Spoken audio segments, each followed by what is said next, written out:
Hi guys, இன்றைக்கி நம்ம என்ன பார்க்க போகிறோன்னா, நமக்கு 5 பேடு புதுசாக செட் பண்ணியிருந்தோம். அதில் 3 பேடு பட்டா வச்சு எக் வச்சு பட்டா குஞ்சு பறிச்சிருச்சு. இன்னும் 2 பேர் தான் எக் வைக்கணும். அந்த 2 பேர் தான் இருக்குது. மேலே இருக்க அந்த 2 ஒயிட்டும், கீழே இருக்க அந்த ஒயிட்டும், அது பக்கத்தில் அந்த ஜாக் ஜீனி தான் எக் வைக்கணும். அதுக்கு ட்ரையெல்லாம் செட் பண்ணி வச்சுருக்கோம். இப்படி ஒரு 2-3 நாளில் எக்கு வச்சிருவோம்னு நினைக்கிறேன். மேக்ஸிமம் நம்ம நினச்ச மாதிரி ஒரு பட்டாக்களும் ரெடியாகி வந்துட்டுருக்கு. நம்ம பட்டா குஞ்சுகளுக்கு எக்கோட விளையாட கொடுத்துட்ருக்கோம். இன்னும் 2-3 நாளில் சுண்டலும் ஊற வச்சு கொடுக்கலான்னு பிளான் பண்ணியிருக்கோம்.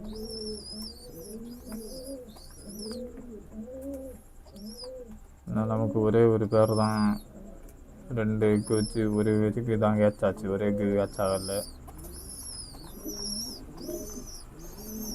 பார்ப்போம். அதுக்கப்புறமா என்ன, அந்த ஜாக்கு நம்ம கொண்டு வரும்போது ஒரு எக்கு போட்டது வந்த உடனே நம்ம வேறு வீட்டில் வந்து கொண்டு வருவோம். அந்த எக்கு எடுத்து நம்ம பக்கத்தில் ஒரு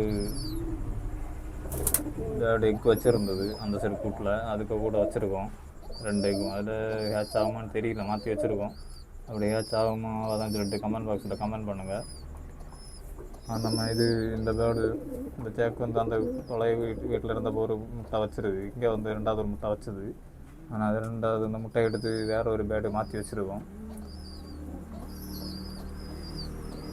எக்கு வச்சது வச்சானா நல்லா இருக்கும்.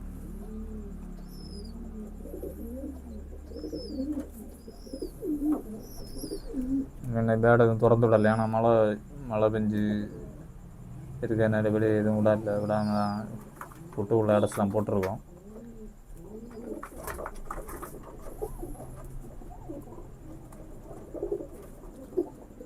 ஒன்றரை நாளில் முட்டை வச்சிருக்குன்னு நினைக்கிறேன் அந்த ஜாக்கு.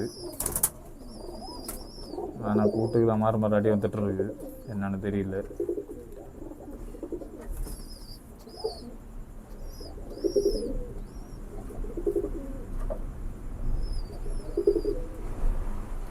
அப்புறமா நம்ம எக்கு கொடுத்துட்ருக்க பட்டாக்கள் தான் இருக்குது.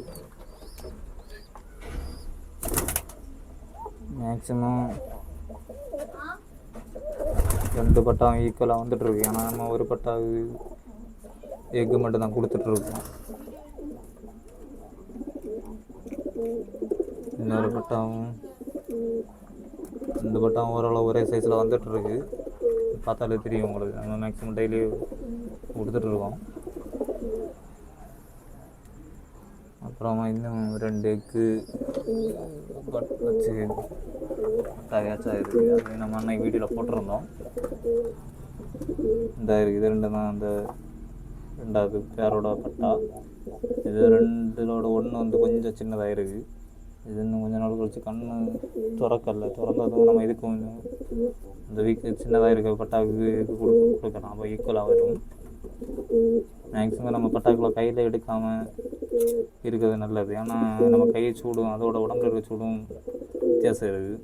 நம்ம தொட்டாச்சுன்னா இல்லை அடிக்கடி தொட்டுட்டு இருந்தாலே அது மேக்ஸிமம் இந்த பேர்டு கொஞ்சம் இதாகிடும், டல்லாகிடும். அதனால தான் நம்ம மேக்ஸிமம் தொடுறது இல்லை.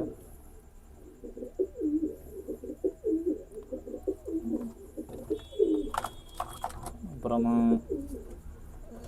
இந்த பேரோட பட்டா இந்த இருக்குது. இந்த பேரோட ஒரு எக்கு தான் ஹேட்ச் ஆகலை, 1 ஹேட்ச் ஆச்சு. இது ஓரளவு பரவாயில்ல மாதிரி இதுவும் கண்ணு திறக்கல. நம்ம மேக்ஸிமம் இந்த பட்டாக்கள் 3 பேர் பட்டாக்கள் ரெடியாகி வந்துட்டு இதுக்கு மேக்ஸிமம் நம்ம ரிங்கை போடலான்னு பிளான் பண்ணிடுவோம். ஏன்னா நம்ம சேனல் பேர் போட்டு நம்ம ஃபோன் நம்பரை போட்டு போடலான்னு சொல்லி ஒரு பிளான் இருக்குது. நம்ம ரிங்கு ரெடி பண்ணிகிட்ருக்கோம். ரிங்கு ரெடியானதும் நம்ம சின்ன பட்டா குஞ்சுகளுக்கு போடுற மாதிரி இருக்கும். அந்த பட்டா குஞ்சுகளுக்கு நம்ம போடுற ரிங் வந்து என்ன சைஸ் அப்படின்னு சொல்லிட்டு கமெண்ட் பாக்ஸில் தெரிஞ்சால் கமெண்ட் பண்ணுங்கள்.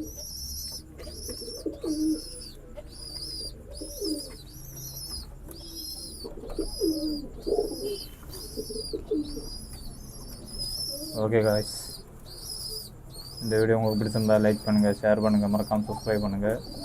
தொடர்ந்து நம்ம சேனலை சப்போர்ட் பண்ணுங்கள். மறக்காமல் கமெண்ட் பாக்ஸில் ஏதோ கமெண்ட் பண்ணுங்கள். Okay, bye guys.